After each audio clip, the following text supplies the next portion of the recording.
Oh Pai, eu queria tanto ver o meu Senhor descer, vindo me encontrar. Eu posso até imaginar a refulgente glória do Senhor Jesus transpondo as brancas nuvens no mais puro azul, onde nem sul nem norte existirá.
mais um estudo, a continuidade do livro de Romanos.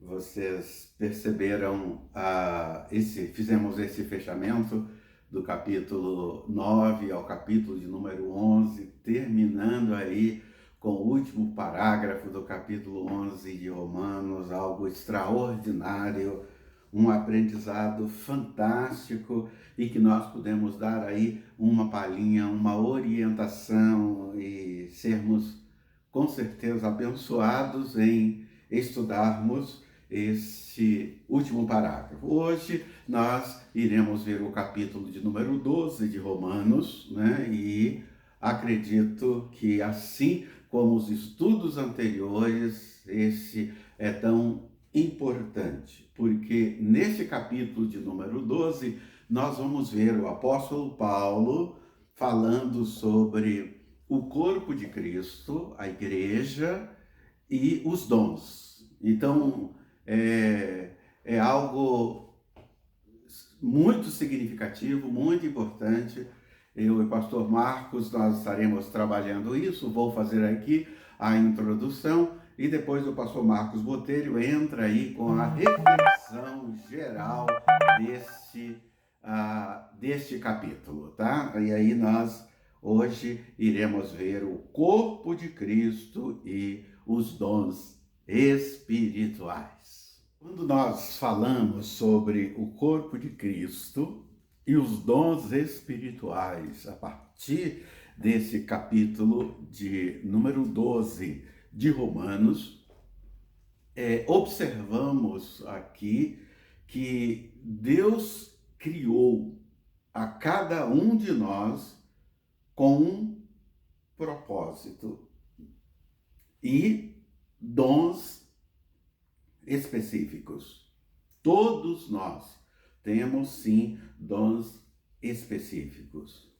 Uma das nossas metas é descobrirmos quais são esses dons que o Senhor concedeu a nós, membros da Igreja de Jesus Cristo, membros do corpo de Cristo. E é tão bom nós fizermos esta descoberta para que sejamos mais úteis na obra do Senhor. Pois bem, então em Romanos 12, Paulo começa nos ensinando sobre a vontade de Deus. Ele nos mostra que para viver o melhor de Deus, nós precisamos romper com o pecado e apresentar a nossa vida como um sacrifício vivo e agradável a Deus. Esta é a introdução que Paulo apresenta aqui para nós. No cristianismo, não existem estrelas, existem servos. Este é o primeiro princípio básico para nós entendermos uma vida cristã autêntica e verdadeira. E é a partir daqui que nós poderemos compreender este capítulo. Somos todos parte do corpo de Cristo, somos membros uns dos outros, forma o corpo de Cristo, a Igreja de Jesus Cristo. Isto significa que cada um de nós possui função específica dentro do reino de Deus. Não pode haver um membro do corpo de Cristo que não tenha uma função, porque senão esse membro, ele seria aleijado, ele estaria com um problema seríssimo, sem função. E todos os membros colocados no corpo têm função. Então você tem sim uma função específica dentro do corpo de Cristo e isto acontece, isso é realizado, o trabalho é feito a partir da descoberta dos dons que o Espírito de Deus concedeu a cada um. Os nossos dons espirituais devem ser utilizados para o crescimento da igreja e para fortalecer a comunhão entre os irmãos. E isso é muito agradável a Deus, porque este é o propósito que Deus tem para nós. É maravilhoso nós olharmos aqui nessa introdução, nessa parte inicial do estudo e percebermos esses ensinamentos tão importantes para nós que somos crentes em Jesus Cristo. Capítulo de número 12 é um capítulo que trabalha exatamente essas necessidades que nós temos de conhecermos a nossa função, o trabalho que eu vou desenvolver dentro do corpo de Cristo, da igreja do Senhor Jesus. Eu vou passar para vocês o esboço do capítulo 12 para que depois nós tenhamos o estudo geral apresentado pelo pastor Marcos Botelho. Então vamos lá. Do versículo 1 ao versículo 3, os 3 primeiros versículos, nós temos a apresentação muito clara da vontade de Deus. Qual é a vontade de Deus para nós? Qual é a vontade de Deus para a igreja? Isso é bastante relevante aqui nos 3 primeiros versículos. Do versículo 4 ao versículo de número 9, nós estaremos vendo aí sim a apresentação do corpo de Cristo e os dons. Olha só, nesta série de versículos aqui, apresentam aí os dons espirituais. O corpo de Cristo e os dons espirituais, versículo 4 até o versículo de número 9. Do versículo 10 ao versículo 18, agora, Paulo apresenta para nós trabalhando a comunhão entre os irmãos. Se todos nós temos dons, somos um corpo, vamos trabalhar juntos, esta comunhão, ela precisa ser trabalhada, ela precisa acontecer. Não tem como ela não existir, porque se ela não existir, a igreja vai se esfacelar. A igreja vai ficar totalmente fragilizada e até se tornar escândalo no mundo, porque o testemunho não bate. A comunhão não bate, não tem comunhão, não tem cooperação, não tem participação uns dos outros com alegria. E nós podemos ver aí esta série de 8 versículos, do versículo 10 até o 18. Então vocês percebem já que a maior parte do esboço do capítulo de número 12, ele trata sobre esse assunto essencial dentro da igreja do Senhor Jesus, dentro do corpo de Cristo, que é a comunhão. E o Paulo fecha o capítulo de número 12, do versículo 19 ao versículo de número 21, olha só, tratando de um assunto forte, tratando de um assunto que não nos pertence, só pertence a Deus. E é importante nós atentarmos e aprendermos isso definitivamente. E do 19 a 21, vai tratar que a vingança pertence a Deus e não a nós. É significativo nós termos este entendimento. Deixa Deus fazer o julgamento. Não julgue. Não queira aplicar vingança sobre situações. Nós somos servos, vamos trabalhar em função do reino, manter esse reino unido a partir de nós, porque se nós não tivermos unidade, se nós não tivermos comunhão, se nós não demonstrarmos amor uns para com os outros, como nós poderemos ensinar isto? Então, importante nós termos aqui agora já essas informações, este esboço, que a partir daqui fica mais fácil a compreensão e o entendimento deste capítulo. Temos diferentes dons de acordo com a graça de Deus que nos é dada. E a partir deste momento, e nesta parte final da carta, Paulo nos convida a nos entregarmos completamente à vontade de Deus, nos mostrando que ela é a melhor escolha para a nossa vida.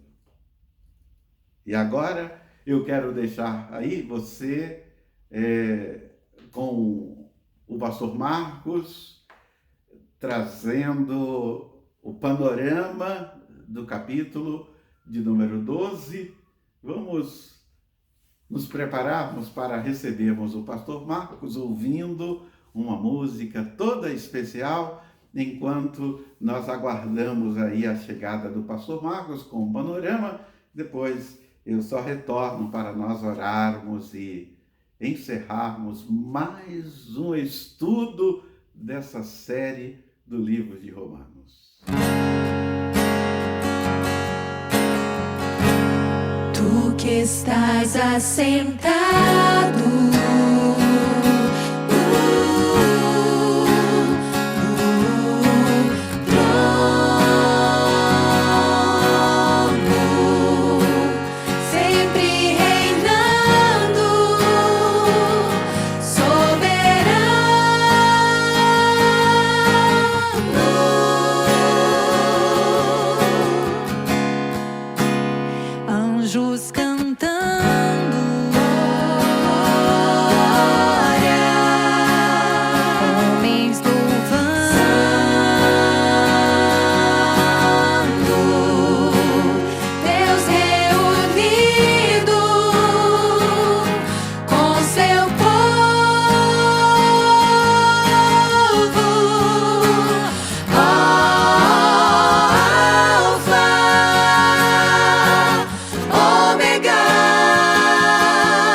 subiremos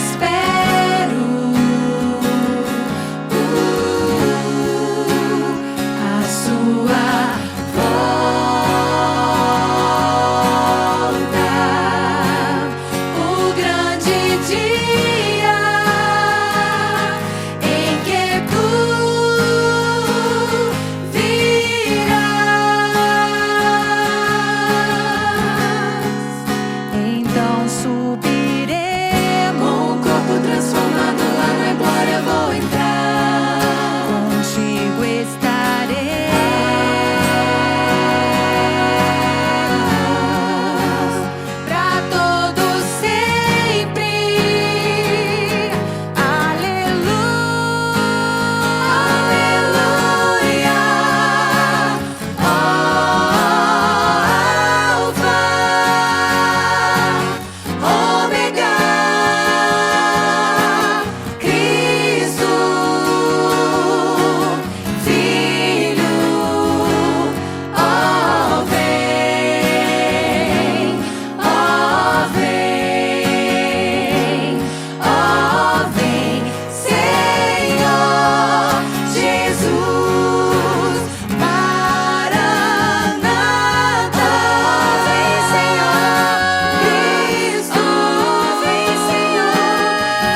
pessoal, bem-vindo ao capítulo 12 de Romanos, o amor como sacrifício vivo. E vamos estudar Romanos.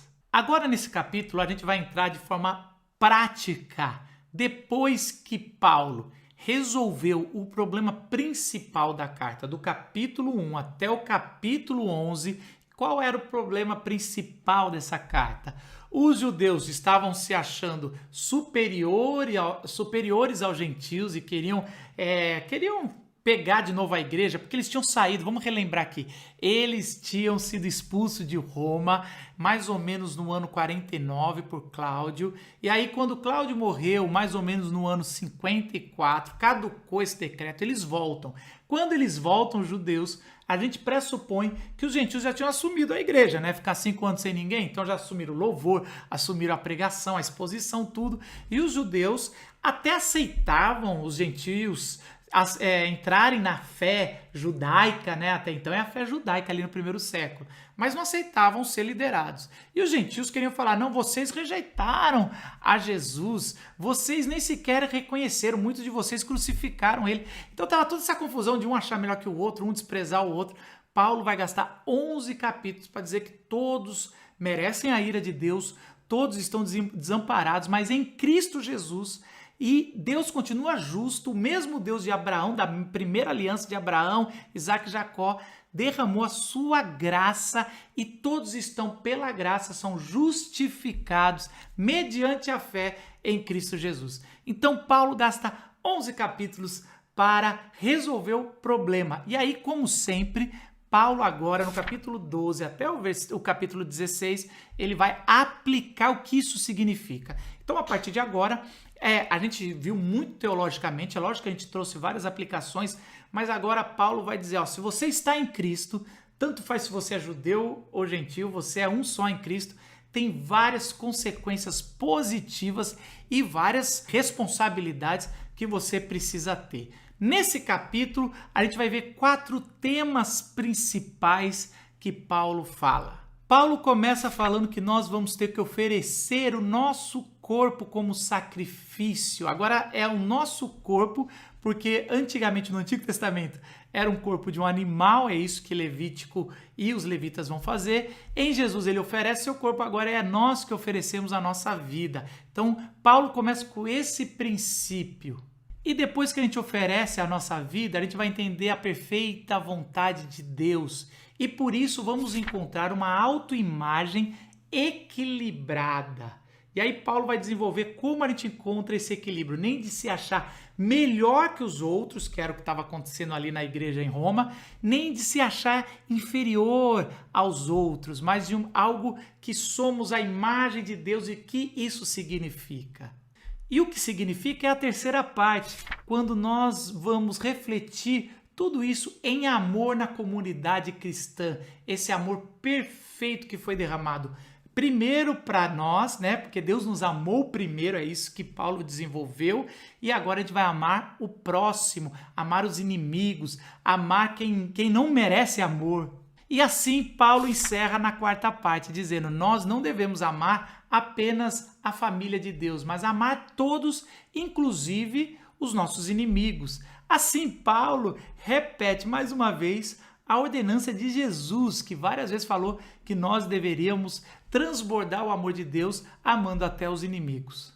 Nos 2 primeiros versículos, Paulo vai falar sobre esse sacrifício, sobre os nossos corpos consagrados e as nossas mentes renovadas. Paulo começa esse capítulo dizendo, irmãos, olha que interessante, e isso foi colocado de forma lógica. Se nos 11 primeiros capítulos, o tempo todo ele está separando de forma pedagógica os gentios dos judeus, falando, olha, não sei o que, vocês assim tal, você também, agora ele unifica dizendo, já resolvemos esse problema, então eu vou falar, irmãos, eu quero rogar a vocês, é um só, e é isso que Paulo queria trazer, nós somos um, apesar das nossas diferenças, e a gente vê tantas diferenças, mas você é um, quem chama Deus de pai não pode escolher irmãos, porque é Deus que fala quem são seus filhos, e ele fala assim, rogo pelas misericórdias de Deus, essa misericórdia de Deus é sempre essa que todo judeu puxa, porque todo o Antigo Testamento é relembrado em tempo de juízo, em tempo de perseguição ou em tempos mesmo de desobediência. Vamos lembrar a aliança e rogar pelas misericórdias do Deus revelado no Pentateuco. E é isso, como se fosse um resumo do capítulo 9, 10 e 11. Ele fala: rogo pelas misericórdias que eu acabei de apresentar, tanto para gentios quanto para judeus, que ofereçam o seu corpo como sacrifício vivo, santo e agradável. Então essa é a diferença do Antigo Testamento. Antigamente se oferecia o sacrifício, primeiro que era só os levitas que ofereciam. Agora, por Jesus Cristo, da ordem de outro que não era levita, de Melquisedeque, outro sacerdote, a gente pode oferecer sacrifício. Isso, por um judeu, já ouvindo essa carta, já ia ficar meio arrepiado. É mesmo, a gente não precisa mais do templo. Agora nós oferecemos o sacrifício, mas não é mais de animal morto, porque Jesus morreu e ressuscitou. Agora nós oferecemos a nossa vida, o nosso ser vivente, como sacrifício vivo, como a nossa santidade, as nossas escolhas, como algo santo e agradável a Deus. E assim a gente experimenta a vontade de Deus. A vontade de Deus, isso é importante a gente parar e falar. Você não vai encontrar estudando a Bíblia. Estudando a Bíblia você vai ver diretrizes, mas a Bíblia não santifica ninguém. Quem santifica é o Espírito Santo através de Cristo, da ordem de Deus. Então é Deus que faz isso. E a gente só encontra isso quando, retribuindo o que ele fez por nós, tudo que Paulo falou nos 11 primeiros capítulos, a gente, em reação, oferece esse sacrifício, é vivendo para Deus com o corpo consagrado e a mente renovada. E aí Paulo completa dizendo que esse é o nosso culto racional, mas existem algumas traduções que colocam o nosso culto espiritual, porque Paulo está dizendo, depende do que ele está se referindo. Na verdade, uma só tradução, se a gente traduzir só como racional, a gente não vai entender direito o que Paulo está dizendo, e nem só espiritual. É um culto do todo. É interessante que algumas traduções também oferecer o nosso corpo como sacrifício, principalmente porque isso choca, né? Até hoje nós, porque a gente tem influência grega, porque o corpo era algo desprezado, mas é importante colocar isso, porque Paulo está quebrando várias coisas. A gente costuma querer colocar como o ser espiritual é algo sublime e a carne, a matéria é algo caído. Então, várias vezes quando a gente vai falar de evangelização, quantas almas para Jesus você falou hoje, né? Ou você conseguiu nesse congresso? Então a gente costuma separar o corpo da alma. Isso não é bíblico. A Bíblia fala sobre o corpo como sacrifício, como todo, que é o nosso sacrifício racional, que é a única coisa que nós podemos fazer ao entender a salvação, mas também é o nosso culto espiritual, porque a nossa vida já não vive mais apenas nesse plano, mas num plano espiritual. Epíteto, filósofo estoico do primeiro século, fala: se eu fosse um roxinol, faria aquilo que é próprio de um roxinol. E se eu fosse um cisne, faria o que é próprio de um cisne. Como sou lógicos, um ser racional, tenho de adorar a Deus. O que Paulo está trazendo aqui é exatamente isso. A lógica da vida, ou quando a gente entende a nossa salvação, é adorar a Deus em santidade e entregando a vida toda. Por último, o que eu queria falar desses 2 primeiros versículos é sobre não se amodem, mas renove, né? Ali que tem a palavra de origem, metamorfose. Isso é muito interessante. Então, quando Paulo fala não se amodem ao padrão desse mundo, ele está ali na cabeça dele do primeiro século fazendo 2 referências. Primeiro para Mateus 6,8, quando Jesus está falando seu sermão do monte, ele coloca assim: não se amodem ou não sejam como os do mundo, ou os gentios, ou os judeus religiosos, não sejam como eles. E Jesus, na verdade, está se referindo também a Levítico 18, do versículo 3 ao 5, quando lá Moisés vai falar: olha, não se amodem ao padrão dos egípcios e nem dos cananeus na terra que vocês vão estar. Vocês têm o padrão de Deus. E é exatamente isso que Paulo está falando. Nós não podemos nos amoldar. Pelo jeito, nós somos seres imitadores. Nós nos adaptamos facilmente.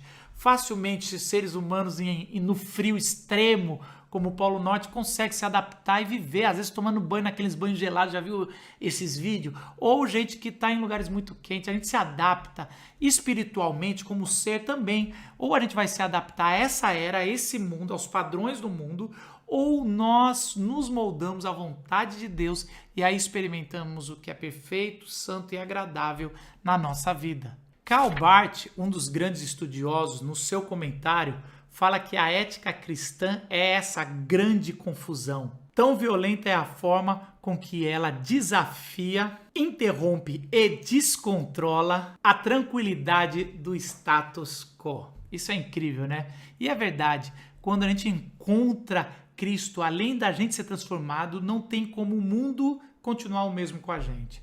Se você fala que você se converteu e o mundo continua o mesmo com você, até mesmo os religiosos continuam o mesmo com você, você não se converteu, você não mudou, sua vida, você não entendeu o reino. A parada realmente muda, não só dentro de nós, mas com os outros, com a gente. E na verdade, essa vontade de Deus que Paulo está trazendo como pilar, no começo do capítulo 12, vai desencadear várias coisas ao longo não só desse capítulo, como dos outros capítulos. Além de marcar o nosso próprio relacionamento para com Deus, essa vontade de Deus vai marcar o nosso relacionamento com nós mesmos, como a gente vai nos tratar. Também vai marcar o nosso relacionamento com o próximo. Não tem como saber a vontade de Deus e vivê-la sem marcar esse relacionamento com os nossos irmãos e com todos que estão ao nosso redor.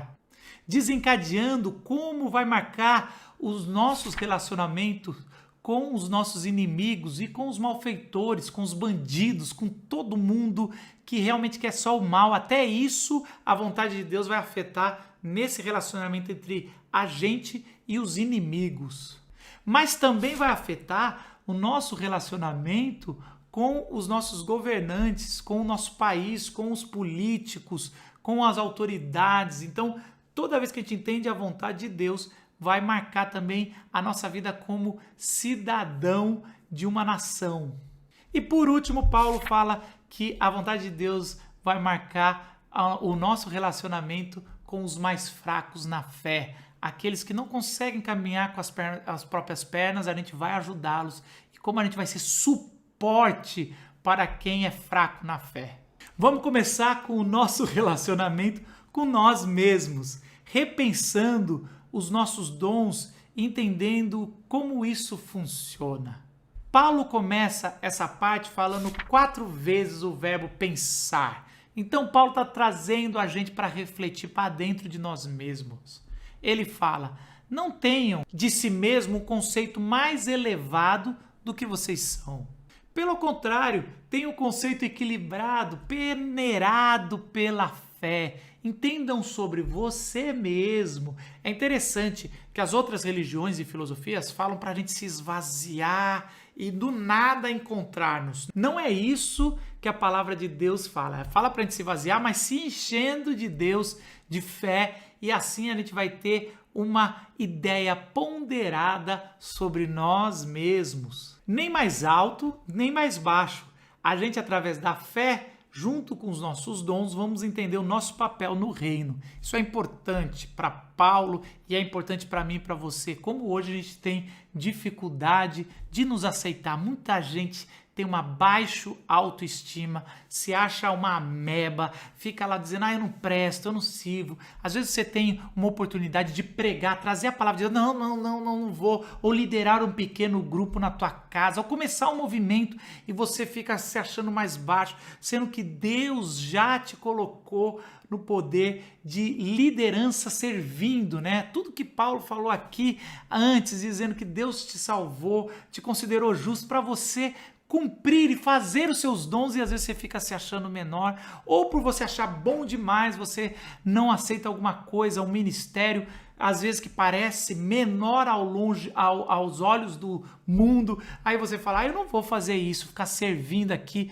nos bastidores, eu nasci para brilhar, e aí você, por não entender o seu papel moderado pela fé e dom, você não consegue se encontrar no reino de Deus e nessa vida.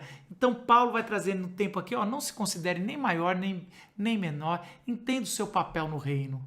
Como saber se nós estamos vivendo a vontade de Deus ou como medir isso? Interessante que a palavra metron ali do grego, Paulo vai trazer como forma de medir para nós mesmos se estamos vivendo essa vontade. De duas formas. Primeiro, com o evangelho, deixando o evangelho medir a gente nesse padrão.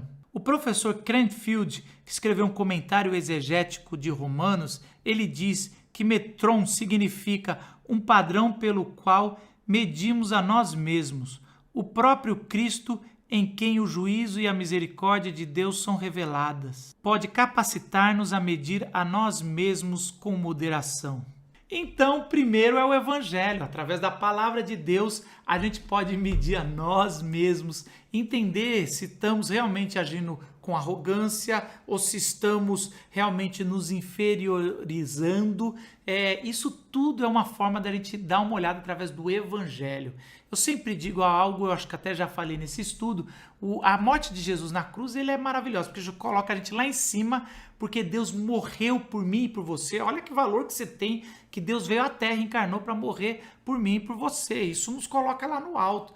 Mas por outro lado nos coloca lá embaixo, porque Deus, o Santo, Jesus teve que morrer pelos seus pecados e pelos meus. Isso nos humilha, que a gente teve que fazer um sacrifício, alguém teve que morrer por nós. Então olha que interessante, o tempo todo o evangelho tem esse equilíbrio. Uma outra forma são os dons, o carisma, né? Esse carisma, esse algo que Deus dá para que a gente possa usar como ferramentas no reino dele. Interessante que ele vai começar aqui com aquela analogia do corpo sobre a mão, o cotovelo, o ombro. Nenhuma parte do nosso corpo é mais importante que a outra, porque para eu usar a mão eu preciso do cotovelo, eu preciso do ombro, e a língua, os olhos, tudo tem a sua importância. Até o dedinho do pé no canto está ali para ser como sacrifício quando bate, mas preservar a estrutura do pé. Todos nós temos uma importância no reino de Deus e cabe a nós perguntar a Deus aonde o Senhor quer nos colocar e aonde podemos servir. Agora, nessa parte da carta, Paulo vai fazer uma lista de 7 dons. Essa lista não é tão famosa como a que ele fez em 1 Coríntios ou na carta aos Efésios, mas essa lista é muito importante aqui, eu queria desenvolver. É dividida em 2 partes. Primeiro, 3 dons para o dom da fala e depois 4 para o dom do serviço. Vamos desenvolver um por um para você entender melhor o que Paulo está dizendo, como lidamos com os dons para entender nós mesmos e servir o próximo. Primeiro dom, profetizar, falar sobre inspiração divina. Aqui nós enfrentamos um probleminha. Alguns falam que Paulo está falando sobre essa autoridade apostólica de falar sobre inspiração divina, esse dom, e aí nós não teríamos mais esse dom. Mas eu acredito numa visão mais ampla. Existiu um dom ali para os apóstolos de falarem com a inspiração bíblica, mas existe um dom que é o de profetizar, falar da parte de Deus, assim como o Antigo Testamento eles tinham esse dom, e aí você via se o profeta era verdadeiro ou não, se cumpria, se o que ele falou realmente se cumprisse, senão ele era falso profeta, deveria ser afastado da comunidade. Então, existe esse dom, que é uma autoridade ali, que é o dom de falar uma revelação da parte de Deus. Ainda temos hoje esse dom, e aí você pode, se você tiver essa percepção do espiritual, de ter, mas é uma responsabilidade muito grande, porque se não cumprir, a Bíblia fala que é um falso profeta. Então tem o mandamento de não falar o nome de Deus em vão. Muitos querem levar literalmente de não falar o nome de Deus em vão, é muito mais que isso, é não falar em nome de Deus em vão, não só o nome de Deus, mas falar da parte de Deus em vão. Segundo, servir, diaconia, e aí é um dom que está por trás de vários ministérios só são sustentados porque tem gente com o dom de serviço, seria um dom meio que de bastidores, de suporte suporte aqui. E isso precisa muito para a igreja, para as pessoas poderem. E tem muita gente que fala assim: eu não gosto de aparecer, eu gosto de estar aqui servindo. Isso é um dom também. Em todos os ministérios precisa de diaconia, esse dom de serviço. Terceiro dom, o dom do ensino. Ensinar. E a gente vê como a igreja no mundo todo está ainda precisando tão grande desse dom, de pessoas que pegam a palavra de Deus e interpretam para nós. Então eu espero que você, através desse estudo, se você tiver esse dom, desenvolva. Você pode pegar os meus estudos aqui de Romanos e ensinar outros, assistir o vídeo, anotar e desenvolver esse dom, porque a gente está precisando muito. E Paulo falou: se você tiver esse dom, não enterre esse dom. Então a gente já tem aí 2 de fala, que é o profetizar e ensinar, e temos um que é a diaconia. Então vamos para o quarto, que é dar ânimo.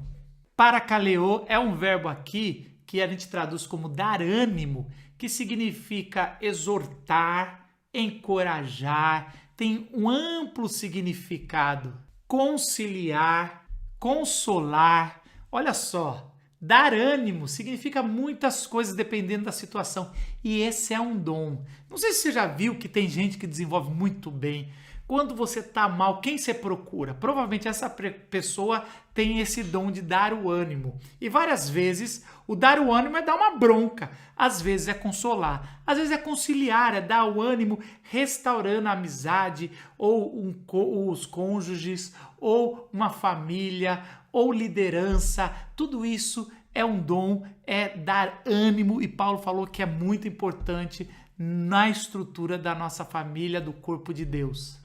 O quinto dom é o de contribuir, e faça com generosidade. Essa palavra generosidade, ela tem 2 significados. Tanto é com generosidade, sem murmurar, que droga eu tô fazendo, mas também significa sem segundas intenções. Então, se o seu dom é contribuir, e eu conheço muita gente que o dom é contribuir, realmente é financiar, é ajudar, é levantar sustento, e a pessoa faz e não quer nada em troca, com nada de segundas intenções e sem murmurar. A pessoa investe dinheiro dela mesma, ou ela consegue usar esse dom para pegar dinheiro de outros e colocar ali, e aí essa pessoa consegue capacitar. Se você tem esse dom, você deve fazer.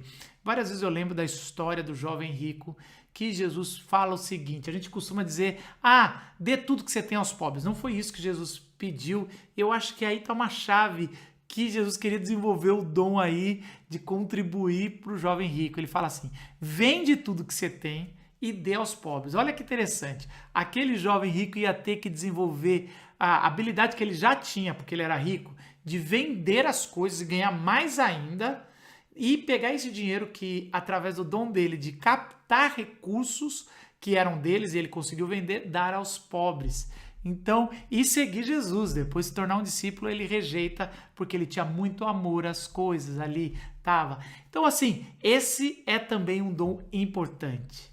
Calvino vai dizer que esse dom é feito muito pelos diáconos, com as propriedades da igreja. Lembra que a igreja tem a responsabilidade pelos mais desamparados, os órfãos, as viúvas, os estrangeiros. Então, esse é um dom de contribuir com generosidade feito pela estrutura da igreja. Então, é um dom que também se faz com estrutura, mas é também individual. Sexto dom, exercer liderança. É interessante que exercer liderança não é essa liderança que a gente vê hoje. Lá quer dizer muito mais cuidar, liderar para acudir. Esse dom vem entre 2 dons de misericórdia, que é o de contribuir e de exercer misericórdia. Então, esse dom aqui de liderar não é aquele líder que manda, eu tenho o dom de liderar, por isso que eu sou o pastor, por isso que eu sou o presbítero. Não existe isso. Isso nem é bíblico, esse termo liderança. Aqui é o cara que vai, ou a mulher que vai articular para acudir o próximo, para ser um apoio ao próximo. Então, essa liderança do auxílio também é um dom e precisa ser feito. Porque muita gente quer ajudar, várias vezes a pessoa quer contribuir, como a gente já viu, mas falta diretrizes, falta um olhar mais amplo e tem gente que tem o dom para isso. E aí a gente cai no sétimo, que é exercer o dom de misericórdia. Se nosso Deus é misericordioso, como o primeiro versículo desse capítulo fala, nada melhor e nada mais óbvio que o povo dele também tem que exercer misericórdia. Mas tem pessoas que têm esse dom para conduzir o povo em atos de misericórdia. Então presta atenção, misericórdia, como todos os dons, é algo que todo mundo deve ter, todo mundo tem que estar disposto a ensinar, todo mundo tem que estar disposto a contribuir, todo mundo tem que estar disposto a profetizar. Então todos os dons aqui estão colocados a servir, tudo é serviço, então a diaconia, só que o da misericórdia também tem algo específico que alguns, aliás, eles sofrem por isso, né, por terem um coração tão misericordioso. Eu lembro muito da minha mãe, eu sempre conto da minha mãe, eu lembro que há muito tempo atrás, uma Copa do Mundo, a gente estava ganhando um jogo e minha mãe não consegue nunca celebrar uma vitória do Brasil numa Copa do Mundo, porque ela sempre fica falando, ai, coitado do time adversário. E eu ficava com raiva, porque eu tava naquela torcida, mãe, para de falar do time adversário, que vai ganhar. E ela, não, e ela tem esse dom de misericórdia, ela sempre sente a miséria na córdia, né? O miserável no coração. Então é quando você vê a dor do outro no seu coração e aí essa pessoa consegue liderar as pessoas em atos de misericórdia. São 7 dons incríveis aqui que Paulo dá. Como eu falei, Romanos 12, você viu essa lista de 7 dons que Paulo vai trazer para nós. Essa lista é menos famosa, por exemplo, que 1 Coríntios 12, quando você vê uma lista de 9 dons e depois outra lista de 8 dons. E também Romanos 12 tem uma lista menos conhecida do que Efésios 4, 11, quando Paulo faz uma lista de 5 dons. Bom, tudo isso são dons complementares e não são fechados. Paulo não está assim pegando no baú os dons e trazendo, são só esses aqui, tem essa lista que eu faço em Efésios, na carta aos Efésios, tem essa lista que eu faço para a carta de Coríntios, e essa aqui é um pouco diferente porque é para Romanos. Não, existem vários dons, são os frutos, o fruto do Espírito. Então você está lá comendo esse fruto e são os dons que ele vai dando, e não são fechados, mas são os principais aqui que Paulo está colocando para nós. Agora a gente vai entrar na parte que fala dos nossos relacionamentos uns com os outros, no amor com a família de Deus. É muito interessante, quando você vai ver a estrutura de Romanos 12, vai parecer muito com a estrutura de 1 Coríntios 12. Então, primeiro Paulo vai falar sobre o corpo de Cristo, a importância, depois ele vai falar sobre a diversidade dos dons, de como isso é importante cada um entender o seu, que nenhum é mais importante que o outro. Depois Paulo vai entrar no amor, que o amor é o que mais importa.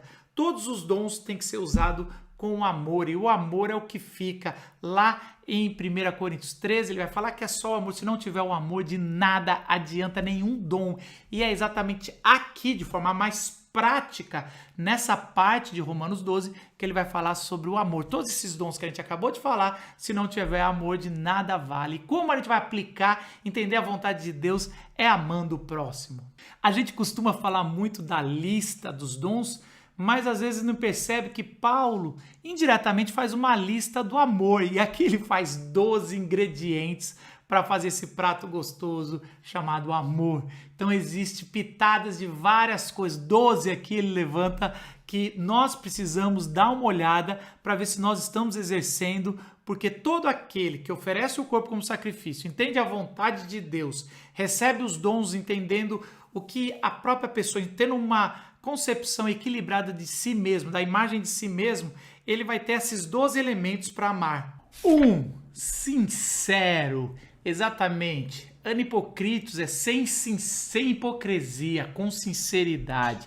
E é exatamente dessa forma que a gente vai demonstrar amor, vai demonstrar os nossos dons, sinceridade. Agora, a sinceridade, várias pessoas usam para ser estúpido. E tudo que não é o amor sincero é estúpido. O amor sincero é o que não esconde a realidade. olha, estou fazendo isso, você não deveria fazer isso.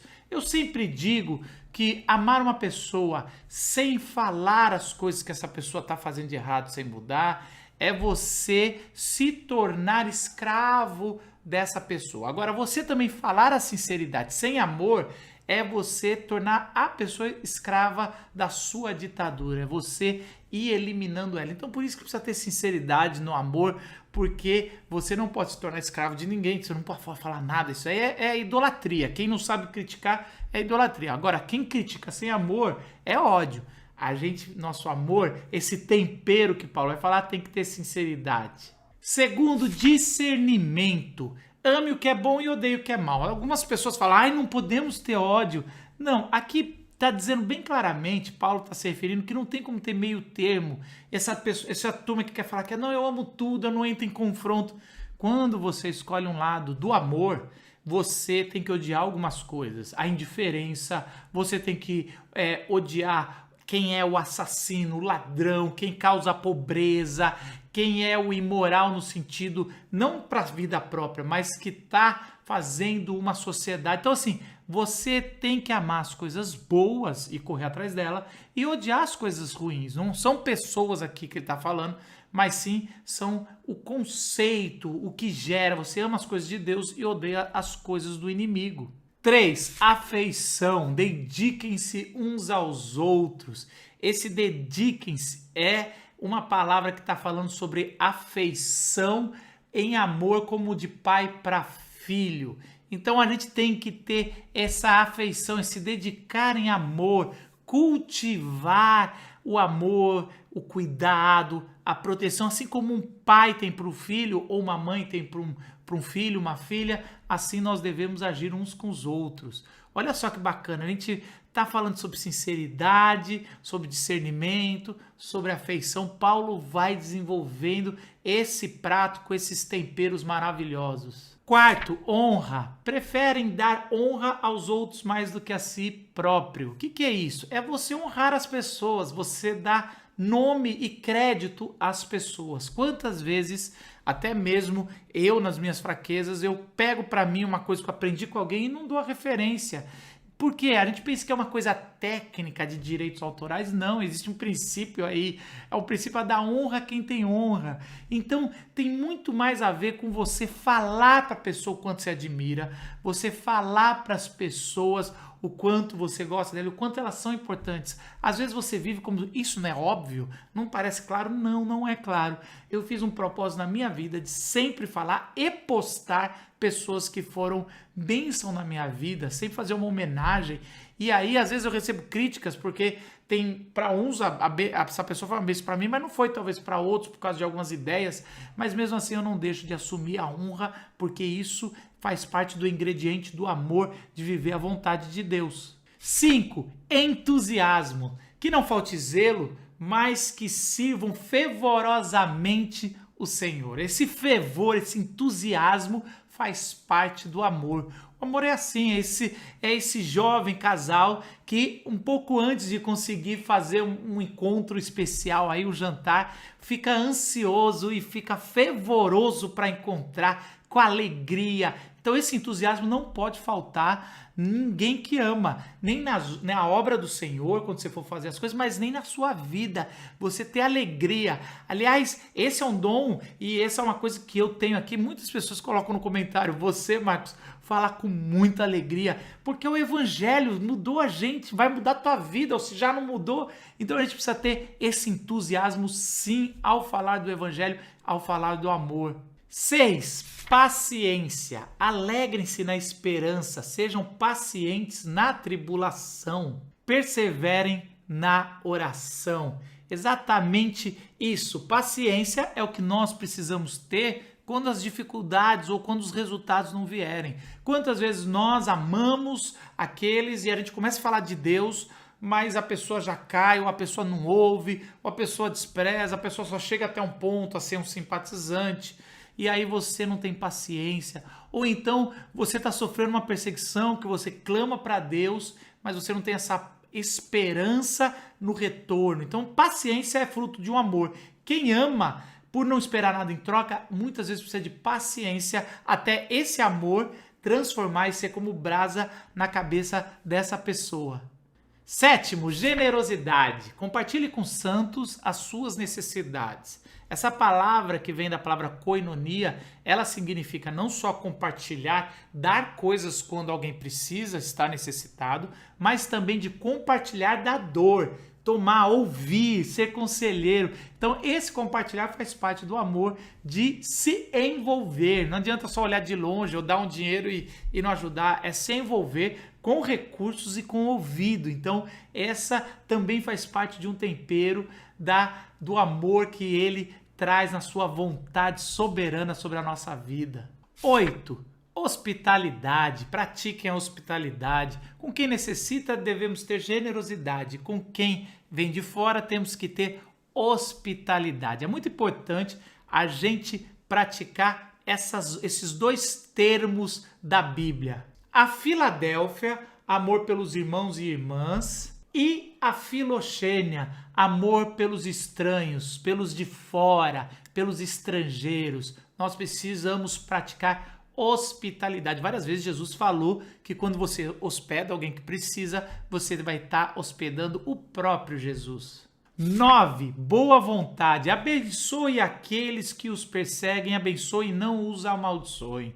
A antiga religião, a sombra de Jesus, falava sobre, abençoe quem te abençoar, amaldiçoe quem te amaldiçoar. Essa foi até o trato feito com Abraão. Mas agora em Cristo isso mudou. A gente tem a boa vontade, a gente caminha a segunda milha, isso é de Jesus. A gente dá uma túnica a mais, mas não amaldiçoa. Então a gente quer o bem. Isso só vem de Deus, porque se for depender de nós, não tem essa boa vontade para abençoar as pessoas, até quem está nos amaldiçoando. Nada mais bíblico do que transformar a oração de abençoar as pessoas em prática. 10. Simpatia. Alegrem-se com os que se alegram, chorem com os que choram. Exatamente, essa simpatia de se envolver, de estar junto. Tá no ambiente, você tem que rir com quem tá rindo, se alegrar com quem ganhou um dinheirão, quem tá bem empregado, quem pode ter um carro bom, uma casa boa.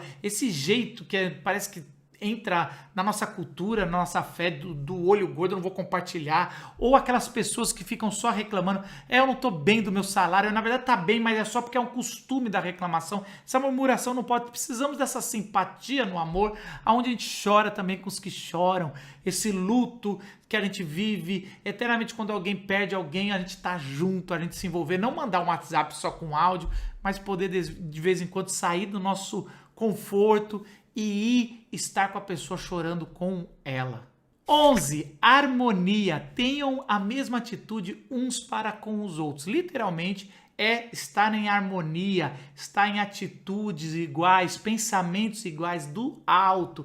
É exatamente que é isso o amor. Você está em harmonia com o outro, entender a linguagem. Várias vezes a gente fala das linguagens do amor, eu falo A pessoa entra B. Eu faço uma coisa boa, a pessoa entende como algo ruim. Não está em harmonia. Precisamos de harmonia no amor, no casamento, harmonia na família, do grupo do WhatsApp. Precisamos no amor na igreja, na família de Deus. 12 e último, humildade. Não sejam orgulhosos, mas estejam dispostos a se associar com pessoas em posições inferiores. Não sejam sábios aos seus próprios olhos. Uma das coisas mais anticristãs é o orgulho. E é interessante que a gente tem passeata do orgulho evangélico, a gente tem tanta coisa que a gente bate no peito. Eu sou de Jesus, eu sou crente, eu não sou igual a esse mundo. Várias vezes a gente vê isso e não lembra da parábola de Jesus que ele falou do pecador e do cara santinho que subiu para fazer a oração.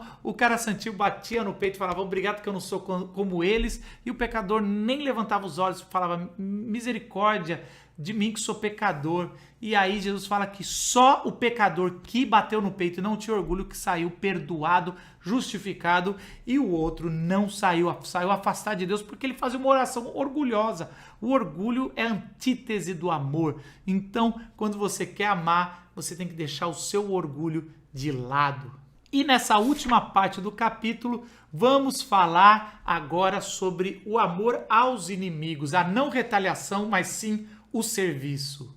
Os últimos 5 versículos desse capítulo, junto com o versículo 14, ele vai falar como a gente deve tratar com os malfeitores, com as pessoas que estão fazendo um mal na sociedade, ou se você quiser falar com os inimigos, o inimigo do bem, sabe? A gente sempre fala, esse aí é a família do bem, é o cara do bem, a atitude do bem, mas existe um inimigo disso, existe o cara que é do mal, e como nós devemos falar? Paulo vai falar de 4 imperativos. No versículo 14 ele vai falar para não amaldiçoem. No versículo 17 ele vai falar não retribui ninguém com o mal que ele fez. No versículo 19 ele vai falar não procure vingar-se. E aí ele encerra no versículo 21 não se deixe vencer pelo mal. Uma das maiores características da fé cristã no primeiro século é essa marca ética da não retaliação. Lembra muito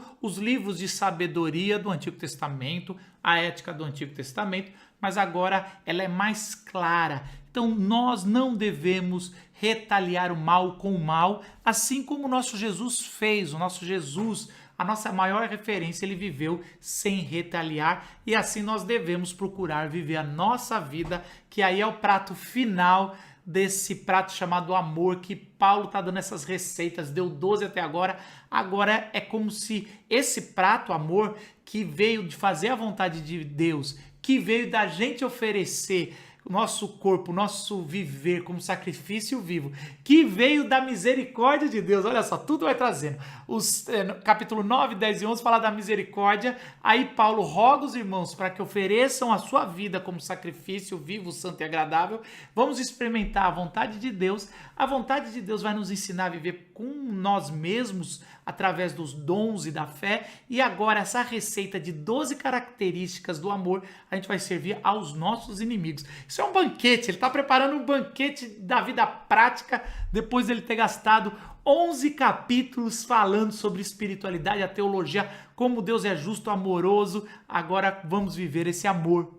É interessante que cada imperativo negativo que nós não devemos fazer com os nossos inimigos, com os malfeitores, vem um contraponto positivo, nos incentivando a agir diferente. Por exemplo, no primeiro, que fala que não devemos amaldiçoar, no versículo 14, ele fala para abençoar. E a gente já falou isso, mas são pessoas que, ao invés de a gente amaldiçoar as pessoas que fazem mal para a gente, nós devemos abençoar, falar palavras e desejar a prosperidade deles, colocando neles a brasa que vai, como se fosse essa brasa purificadora, que vai trazer a consciência com o tempo. Se a pessoa só faz mal para uma pessoa e a outra só ora e deseja o bem para ela, não é para você ficar sofrendo. Você se afasta, que essas pessoas são tóxicas, mas você serve em amor. Você dá a palavra de bênção para elas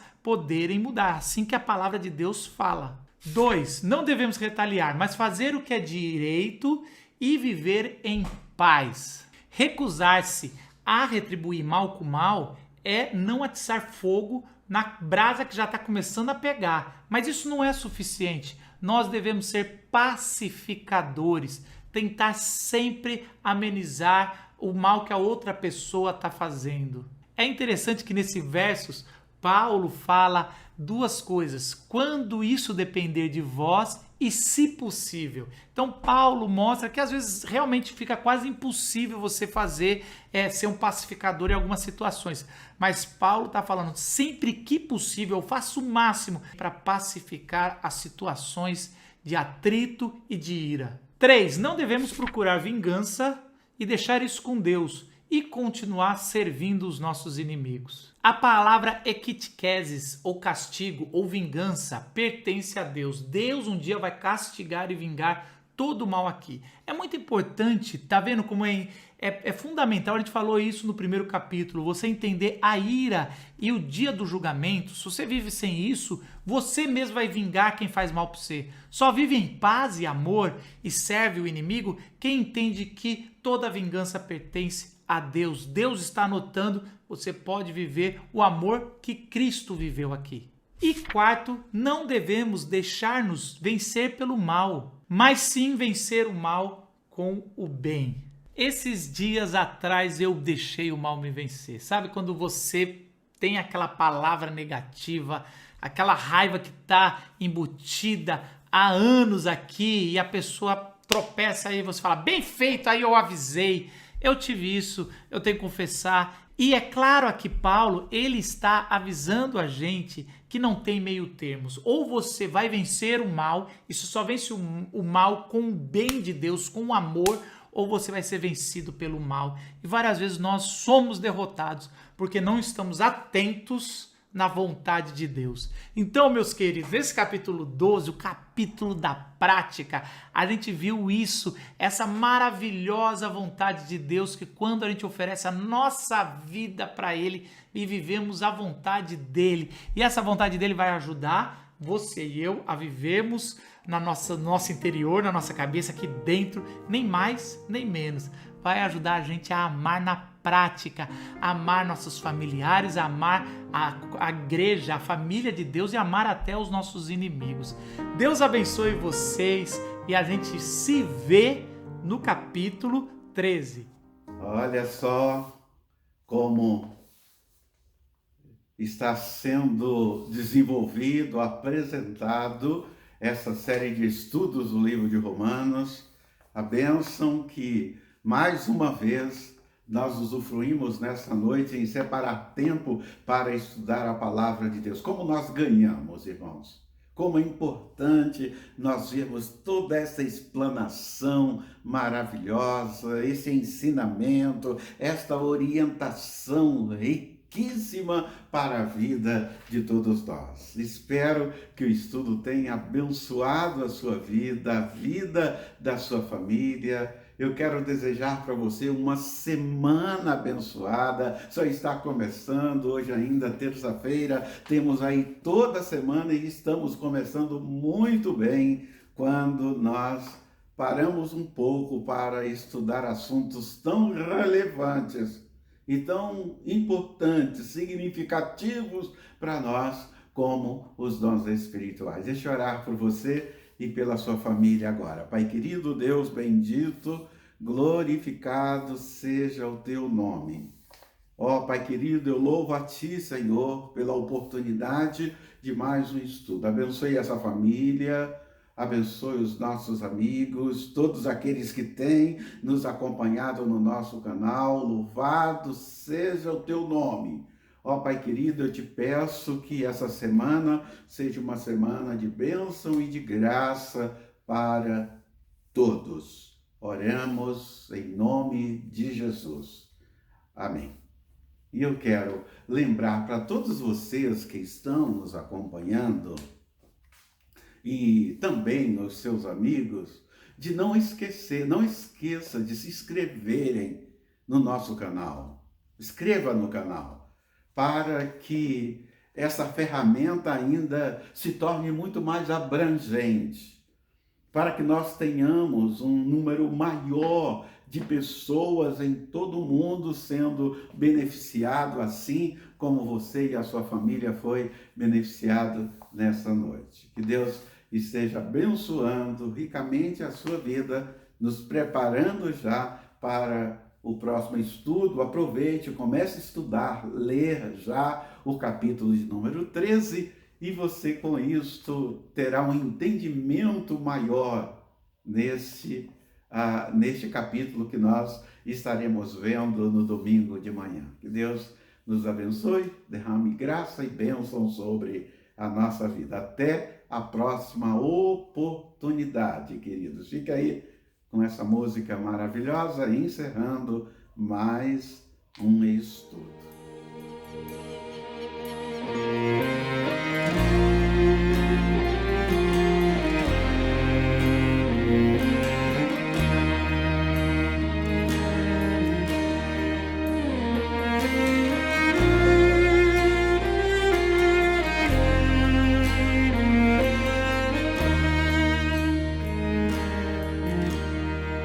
Só em Cristo posso confiar.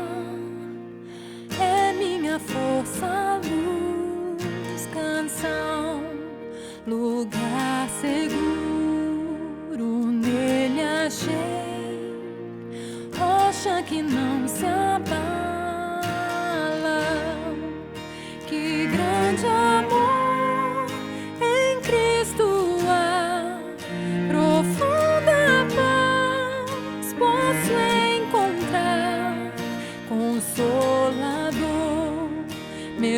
tudo enfim, nele eu vou permanecer.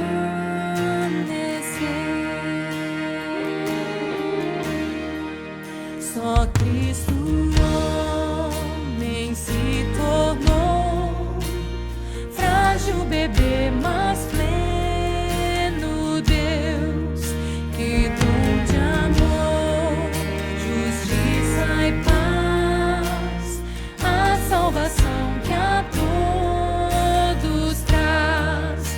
Na cruz Jesus se padeceu, divino plano obedeceu. Por meu pecado a dor sentiu, por sua morte eu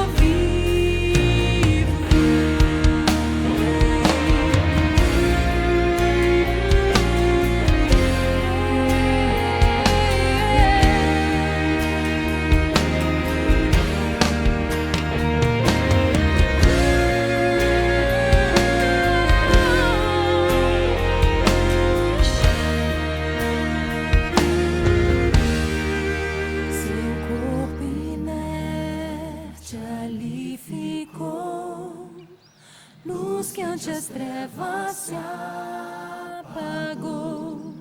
Glorioso dia então surgiu, vivo ele está, ressuscitou. Vitória eterna conquistou, do meu pecado livre estou. De Deus eu sou, e Ele é meu, comprou-me com sangue de Jesus. A minha fé e o meu amor estão firmados no Senhor, estão firmados no Senhor. A minha fé e o meu amor estão firmados no Senhor, em Jesus. Não há mais culpa ou medo atroz, este é o poder de Cristo em mim.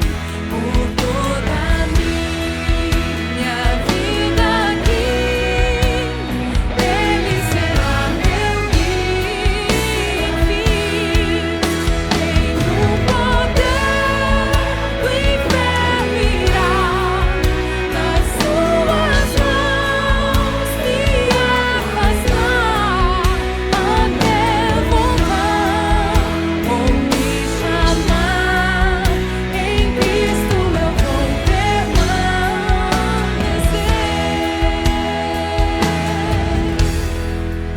até voltar ou me chamar.